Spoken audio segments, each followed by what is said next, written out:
ગાંધીનગર ખાતે ભાજપના રાષ્ટ્રીય પ્રવક્તા ગુરુપ્રકાશ પાસવાને જીએસટીના નવા દર અંગે પત્રકાર પરિષદનું આયોજન કર્યું હતું।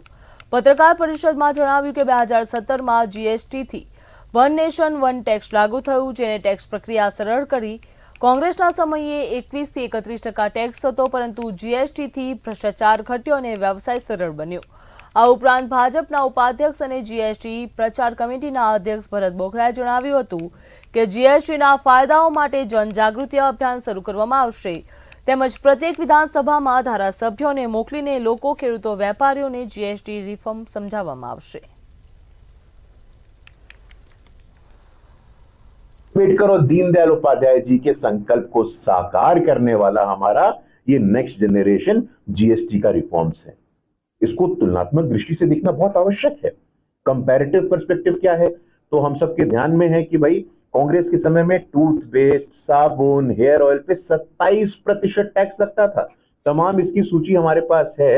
खाने की प्लेट हो, चम्मच हो, पाउडर हो, बच्चों की टॉफी हो, बच्चों की टॉफी पे 21% टैक्स भूल नहीं सकते हैं हम सबके परिवार में छोटे बच्चे हैं।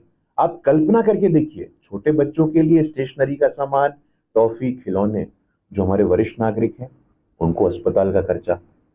प्रधानमंत्री जी के मन में यह विषय आया तो आयुष्मान के माध्यम से तो आपने लाभ पहुंचाया ही पहुंचाया, लेकिन मिडिल क्लास के लिए, मध्यम वर्ग के परिवारों के लिए हेल्थ इंश्योरेंस हो, लाइफ इंश्योरेंस हो, वो सारे के सारे टैक्स को समाप्त कर दिया गया है।